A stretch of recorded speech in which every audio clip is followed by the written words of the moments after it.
Hey, what's up people? Today's video is about my Bowie knife collection. I do collection videos, sub-collection videos every once in a while. I think actually the only one that I've done so far is my GEC collection. And today I want to do Bowie knives because my Bowie knife collection is going to change here very soon. So some new knives gonna come in, some old knives gonna leave. And I want to film it before I don't have it anymore, or don't have the knives that I used to have anymore. So, which does not mean that I think the core of this sub collection is gonna stay the same, but you know how it is. Some knives leave, some new things come in.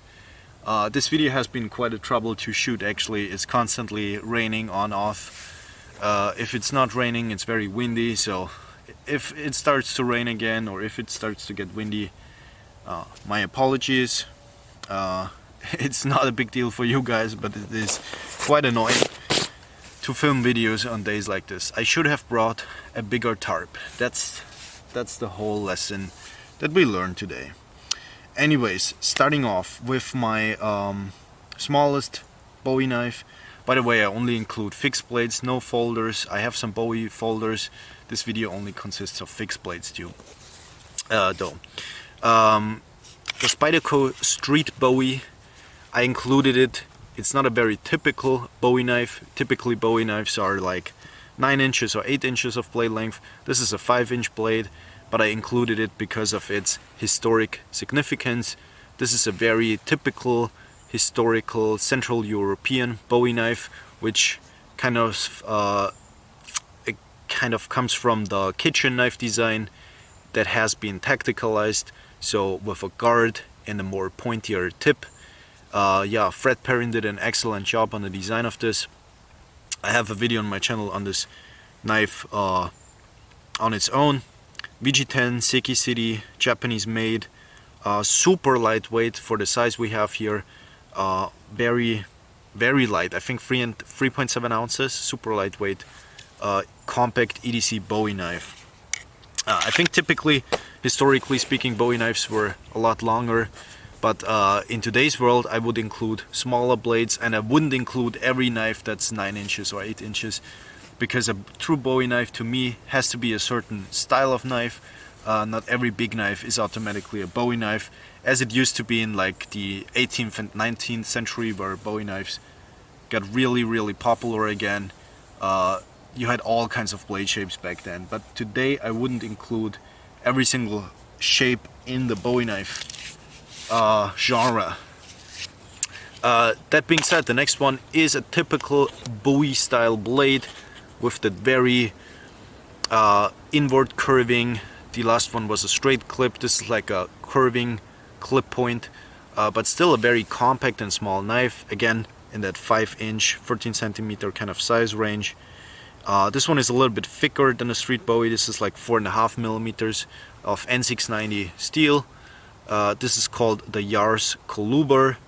I think these are made overseas in Asia, probably China, but they are very well put together. Nice contouring on the handles going on, micarta, open pin construction, and very beautiful shape. I also like the shape of the sheath quite a bit, because it kind of resembles that clip point. And nice sheath with a very good carrying system that you don't have to take your belt off, since these are just these are buckles that you can open. So very good carrying sheath and knife, and not too expensive for what it is. Next up, another compact or more compact knife, but still a little bit bigger now. This one is about 6 inches or 15 centimeters of blade length. This is a custom knife. It's kind of difficult to say if this is a Bowie knife, really, but I still include it. I would say it's a modern Bowie knife mixed with some old materials, like a stacked leather handle. This is a custom knife by Peter Gartner, who is a Czech custom knife maker, and he does an excellent job on these. And these are just, his knives are just beautiful, and the quality on these, insane, absolutely insane quality. Really well made knife. First of all, you get a Super nice looking and very thick custom leather sheath, also made by him, that has this retention strap that if you open it stays back, so it's not in the cutting path. If you draw your knife, you won't slice into the retention strap, because these are rubberized, so they they hold itself back. Very well made leather sheath, and I really like the stacked leather handle construction. I think it's just beautiful.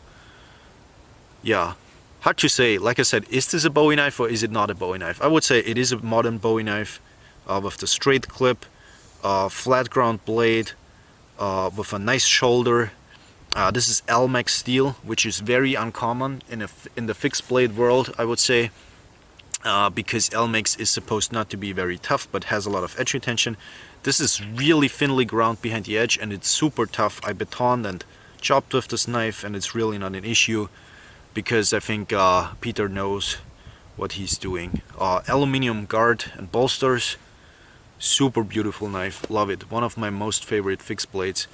I bought this, I think I bought this last summer, and I have been using and carrying it ever since, and I love it quite a bit. Great knife. Next up is another production knife in a cutting sheath that I made with a little dangler on the back. This one I have also used quite a bit. This is the K-bar made BK7. The BK7 was originally made for Camillus by Ethan Becker, and it was made to be a sort of replacement for the Mark II fighting knife, which is not a Bowie knife to me. It's more of a field knife type of knife, even though it has a clip point, but it is definitely a field knife and a soldier's knife, and not a Bowie knife. This is a real Bowie knife because it's wider, it's more, you can chop with it a little bit better, and it's also heavier for that reason. But I think it's the better tool for the outdoors, actually, where the other one is kind of a trade-off knife that you can do a little bit of everything with it.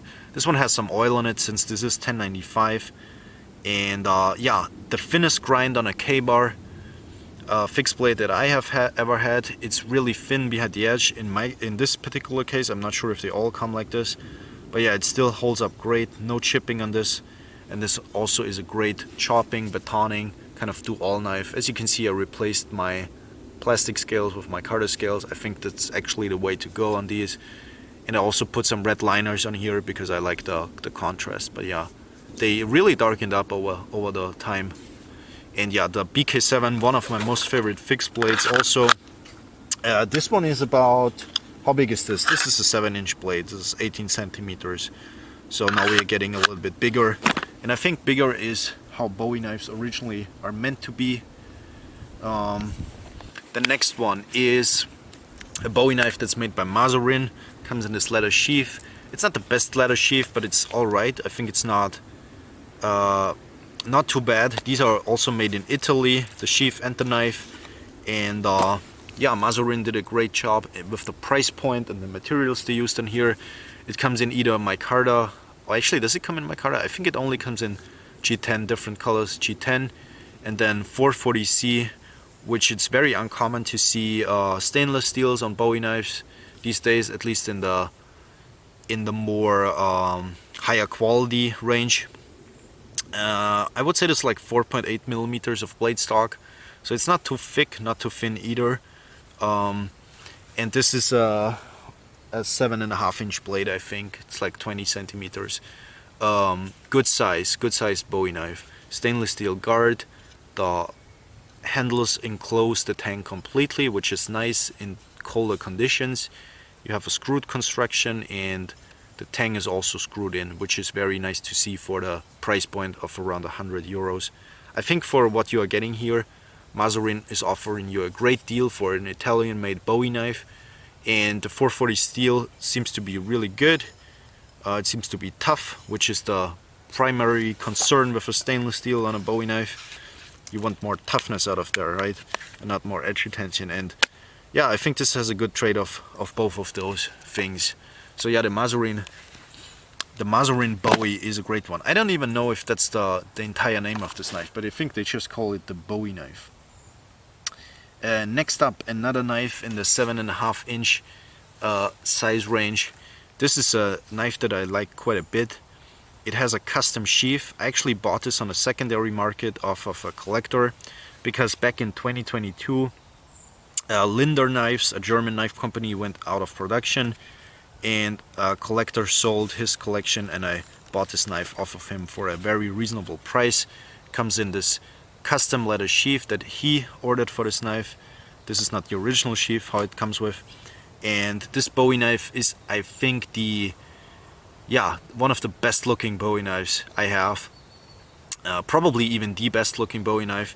It has that very long Texas toothpick style of clip, which is influenced by Spanish and French Bowie knives that came over to the United States, and at some point they ended up in Texas and they call it the Texas toothpick. But these style of blades, these style of Bowie blades, have been around for a while in Europe, dating all the way back again to the late Middle Ages at least. And super good looking knife in my opinion.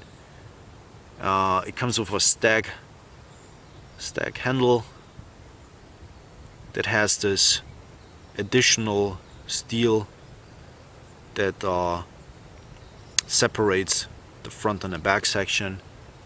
I like stag in terms of how it looks. I'm not sure if it's the most practical material, because it will age rather quickly if you don't take care of it.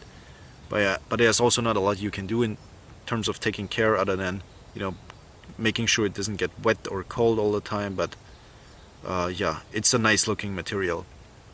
This one is made of 440C, 58 Rockwell. They even put it on here how much Rockwell it has. I think Linder Knives is one of the companies that Rockwell tests all of their, or used to Rockwell test all of their blades, which is a nice feature. Yeah, and this clip point is just gorgeous. This is definitely a 5mm thick blade, and then it has this very long fine point. It may not look like it, but this is actually a 7.5 inch blade, so this is a long blade. This is as big as the Masarin Bowie was, but it does look a lot shorter because of that long clip. Yeah, stainless steel guard on this one also. And a beautiful leather sheath. I'm glad the original owner did upgrade the sheath, because this is a gorgeous handmade German-made leather sheath. And yeah, I bought that. I think I bought that in 2022 when Linder went out of production. I bought some Linder knives. The next one is a much lower priced production knife. This is made by Ontario. Comes in the typical Ontario Cordura plastic sheath, which is not super great, but it's okay. And this is the Ontario SP10 Raider Bowie from the SP10 line, which is more of a budget made, USA made line. And I would say for a USA made knife, for that price, I think this was like $70 originally, brand new. I bought mine on the secondary market, brand new, for $50, which is a really great price for what this is. But now I think they are up to €100, which is, I don't think it's worth it. But yeah, it's still for, if you can get it under 70, it's a great budget Bowie knife. Super thick. That's gotta be like almost 6mm on the spine. It's kind of that Bowie style, where that front section has kind of a shorter clip but a very pronounced clip, which looks super cool. Looks like a butcher's knives, which I think most of the original Bowie knives of the 18th and 19th century were. And this has like a craton style handle, which is this rubberized handle with a eyelet back here for your lanyard. And this is also a stainless steel guard, I think. And the downside of this knife is it's very heavy and the grind is super thick. So this knife behind the edge thickness, super thick. So this is not a good slicing or cutting tool. This is more of a brute chopping and batoning knife. And as you can see, I haven't used mine really because the coating is still intact. Otherwise the coating would have worn down. But yeah, this is kind of a good beater Bowie knife, I would say. But it's not a really nice Bowie knife because it doesn't have the the great cutting geometry that a knife needs to have. So usually I take something that cuts a lot better, so I don't use it at all. Use this at all. A knife with a similar blade design is this custom knife, and you can see mine is really scratched up because I had some resin on the blade and it got into the sheath and then it scratched up the knife on both sides, which is unfortunate, but I will take off the finish and refinish it at some point if I have time for it. But this has the similar Bowie style clip that the Raider SP10 had. This is a custom knife made by Florian Stein-Kogler, which is a custom knife maker here in Austria, and he had this really nice finish on there that sadly is now scratched up, but like I said, I'm gonna refinish it and get a new sheath for it at some point. Carbon fiber handles on this one, which is very unusual for a Bowie knife in general, I think. And rather a short handle, but a really good handle, and then a big blade that's 9.5 inches or almost 25 centimeters. This is L2 steel. L2 is similar to ADC or V2 steel, but a little bit better probably in terms of its composition.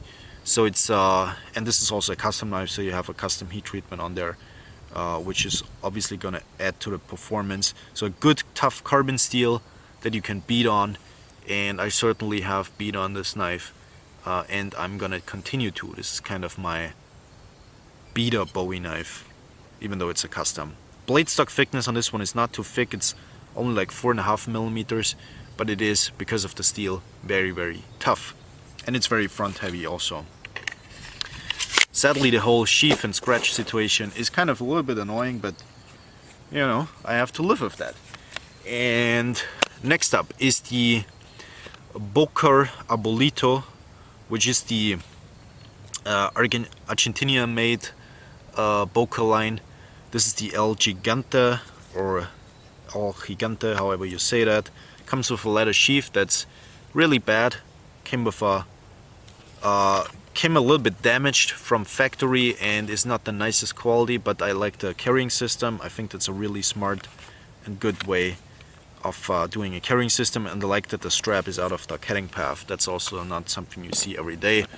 The El Gigante is a Bowie knife that's also featuring a stainless steel, in this case N695, which is the same steel that Masarin uses, just by Bowler. N695 is basically 440C, just an equivalent from Bowler knives.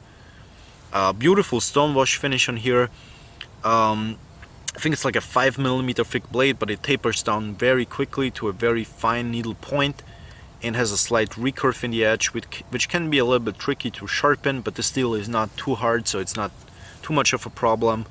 Yeah, I have used this one quite a bit. I like the looks of this very much. I think this is one of the better looking Bowie knives that's out on the market, with my Carter handle scales in this case, and they have these